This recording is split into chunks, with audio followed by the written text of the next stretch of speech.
for the finals. Now my opponent here was a Protoss player and both of us were gold.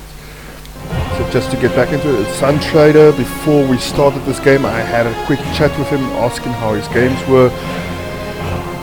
He had it easy, to put it that way.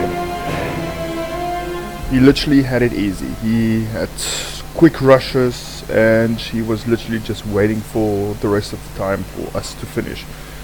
I myself had only that 5-minute break,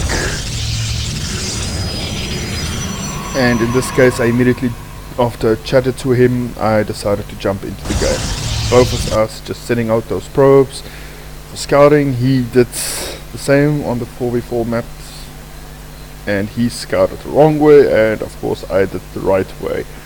And the fun thing about games like this is you can just expand quickly, and if you don't see the probe in the beginning, of course you can just quick expand, because you know he won't be stalking you within the first 5 minutes of the game. He did a double gateway opening, which I've noticed is quite the standard opening, but I'm not really a fan of it, especially what I normally do against Protoss. I do a pylon expand upgrade. It's a build I've learned from Destro. He did it quite successfully, but because this was the finals I decided to do a more standard kind of opening. Just so I can get my button right. See, I did a cyber core and I just wanted to go out and expand. It was a mistake from my side. I wanted to do the pylon expand build, but I wasn't really feeling safe with it as yet. I was afraid of builds like, because we chatted before, it could have been that he did some Dark Templar plays, or even Blink Stalker, or even Adept harassing. That could have played major roles in this game. So I did my standard Adept here for early usage. This time pushing out my mothership core as well. Normally against Protoss I delay that mothership core, except if I do a quick expand, then I push out the mothership core as quickly as possible. In cases like this I had the Adept ready, I had the mothership core ready, so I was literally just saving up to expand. Now he himself as well, he was ready for expansion, he already did. He had his two Zealots out and he was pushing out another Zealot. Personally against Protoss, Zealots only need tanks. So for early games I would rather suggest go for more Stalkerish Adepts kind of play, and even some pushes of Immortals in the beginning of the game. And here I was literally just chilling in the beginning, wanted to get my expansion up, 2 pylons for defenses so I can overcharge them, and he didn't do the same. Now this has become standard with me. If I expand, it's literally 2 pylons waiting there, and normally I push out the assimilators as well, so I can get the Vesping up and running. But early game, the only thing I really worry about is getting every tech up I need. And here, that thing took a bit longer. I'm still not sure about the new Chrono Boost times. I have to go onto the forum again just to double check on all those stats. But yes, he was literally pushing ahead with his army. Very good move from him, but tech-wise he's behind. 3 gateways, you almost get the feeling that he wants to do a quick rush on me, but in this case it was not like that. He was being very, very passive. Even myself, I've learned my lesson at the 5-minute mark. If you're not attacking yourself, you are going to be defending. This is standard with PvP games. I've realized as well, especially in the lower leagues, that you rather should be getting ready for any kind of 5-minute pushes.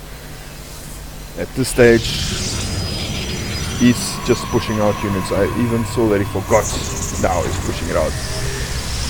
Opening up. Tech wise I'm a little bit ahead of him. but unit-wise was ahead of me. The only reason why I'm ahead is because I've got a crap load of probes running around. It's more important for me to get the economy up and running than to get an army up and running in the early games. If you have that mothership core, you don't really have to worry about any smaller armies. It's a little bit of a trick that I've learned from Desro. Yeah, I know I mentioned Desro and Loco a lot, but it's from Loco, because as a Zerg player I learned how to defend and play against Zerg. And Desro he's an awesome player, and his strategies, especially against Terran, is very helpful. No, I'm not using the full Desro plan going up against Protoss, because quite frankly I don't micro that well. I can do his macro builds quite nicely, but his microing is phenomenally good. So I just send out the pro observer here to see if I can see any kind of early funky tech, but I noticed there's nothing. It's only building up his robo facility now, and I already knew about the gateways there. He's going for more upgrades wise, and this is also why I pushed out, because I had an Immortal, I had a Dips, and I had the Mothership Core, and I had the Warp Prism as well. So I can just literally drop everything here and do the harassment. Now the only thing that is quite annoying here is defensively having Zealots. It helps a lot.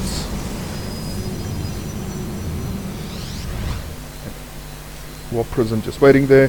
4-minute warp in, 4-second warp in, which is very helpful. There you can see it, 4 seconds, and I made the push. Now I didn't commit with this push because of the Zealots. They literally meet tanks at the beginning and they can hurt me a lot. So I decided to make a pullback and see if I can do anything tech-wise to him. Kept the observer there because I've noticed that he's up in front, and I don't really think he saw my observer when he came out. And he did the double robo facility, and he made a quick run to my base, and he followed me for a while up to the point, can't remember to wait till here, and then he decided to do the run back as well. Like I said, lower league error, most of us do the same. In the lower leagues we just retreat, and yeah, I was getting supply blocked, so that was the main reason why I retreated. I didn't commit to that attack. And again, I'm expanding quickly because I saw he was retreating, and tech-wise I was ahead of him. I had my Immortals out, I'm pushing out. Got 2 more, he's only bringing out the Immortals now. I was already doing... Is this him? Yeah, he actually had his Cybernetics for us. Rider. Double Forge, row facility, I was making sure I'm gonna get those Colossus out. Immortal wise, 2 in early game is more than enough. You don't really need more. Except if you go against an early push, happened a lot with PvPs and for me, where people do an early push, 2 robos, and do a small pushback because they've got 2 robo facilities. 2 robos, push out 4 Immortals and make a rush for it. A really pain to deal with because they can literally 4 shots and gone with the pylon, so then that overcharge doesn't really work. So I was just literally running out of space to put in pylons. And like you guys see, my Sim City sucks. I really need to figure out how I can do this better. 6 gateways, double forge, always double forge regardless against what race I play. With Zerg, every now and then I will forget about the second one because I'm concentrating on more units and getting more gateways up and running. He himself did the same. And my Cybercore Twilight Council I've actually placed on a very awkward place because all the spots here for my pylons was taken. There was literally no space. And also my Templar archives. I didn't do it for the Templars, I did it for another reason. Yeah, you guess it. I did it for the Archons. Now in all 3 games you see here I play Archons. Just love those guys. It's the same as with Dark Templars.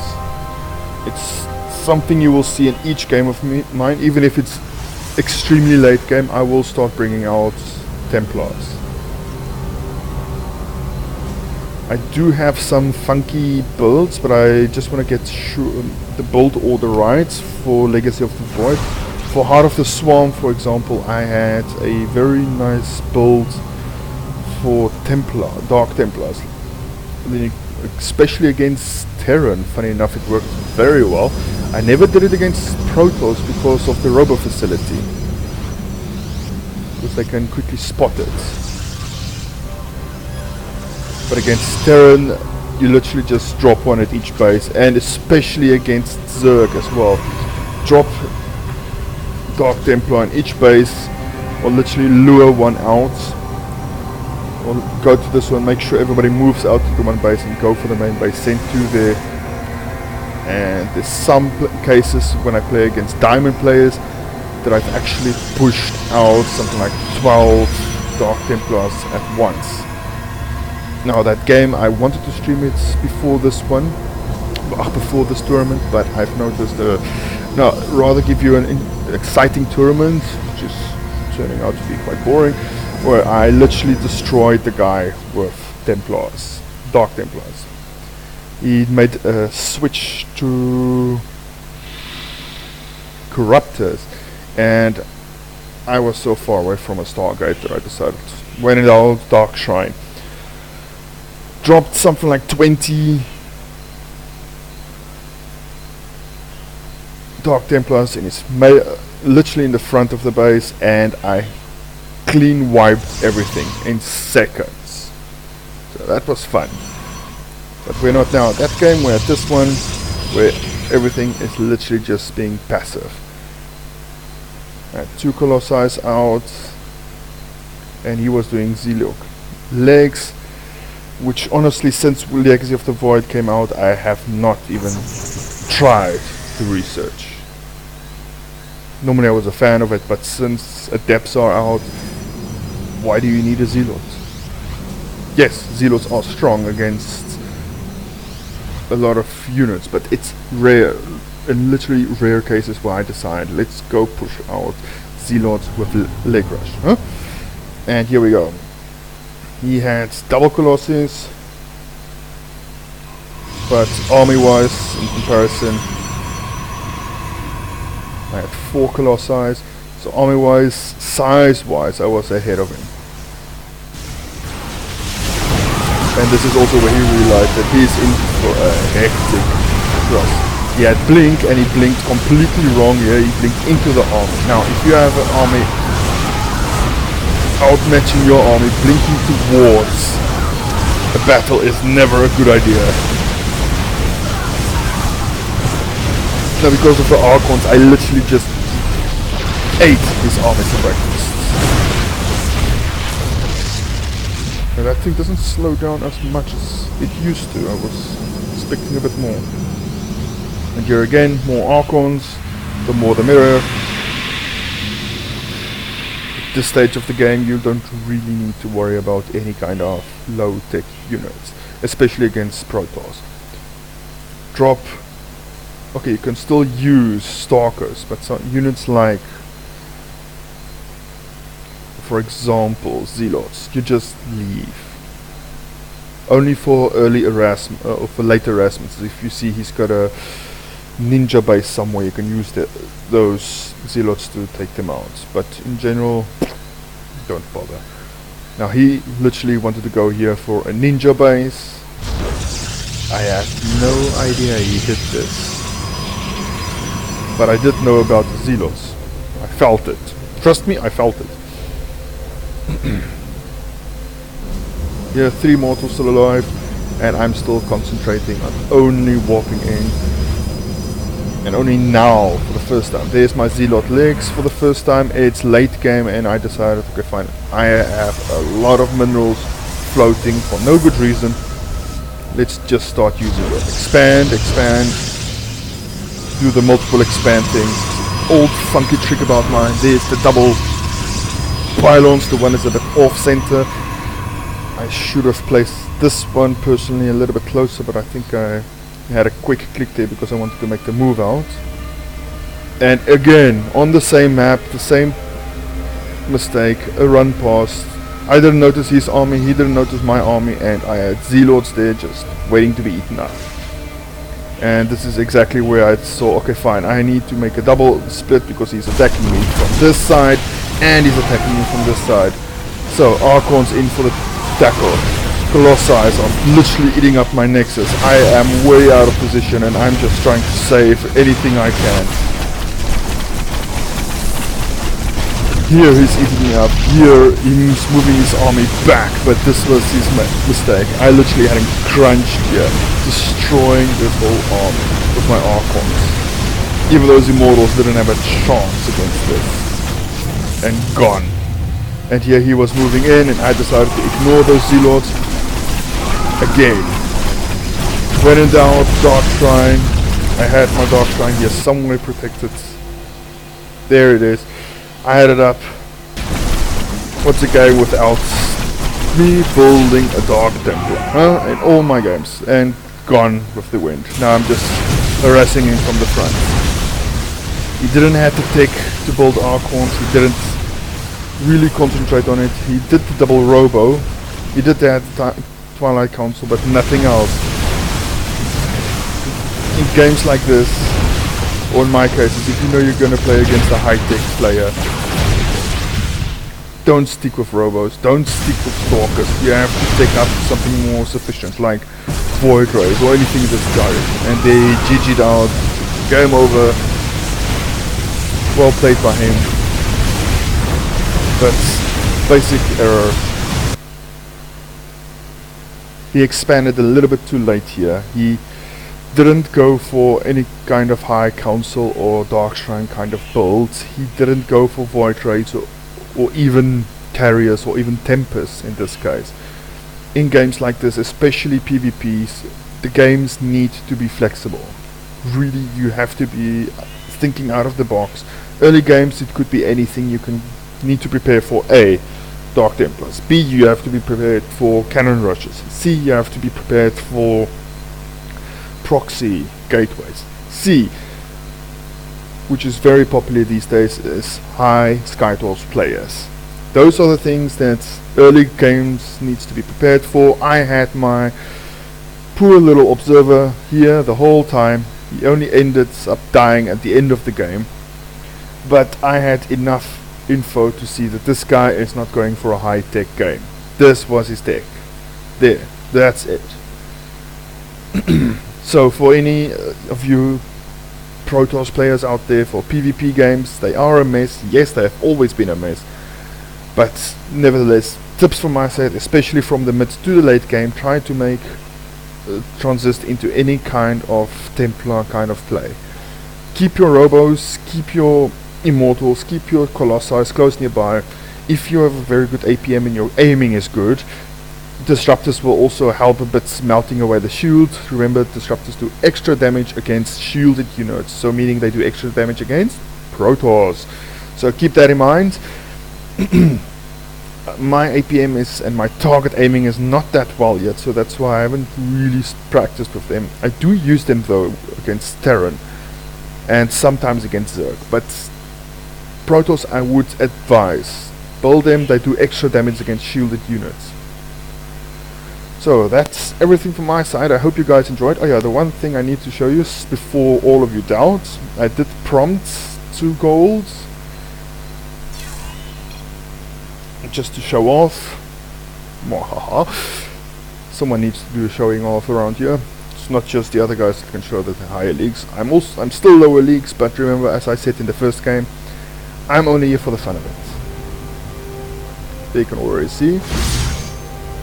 And there you can see rank 12 in gold. So guys, remember, this is a game. This is yes, it is a competitive game. It's like rugby, cricket, football, American football, baseball, basketball, whatever country you live in, whatever kind of sport you use. It is competitive. You are going to play against people that are competitive. But that does not mean you have to be. You can enjoy the game, you can learn some things. Watch the replays that you've lost, watch the replays that you've won so you can get some tips. Normally it's the games you lose from that you watch your opponent.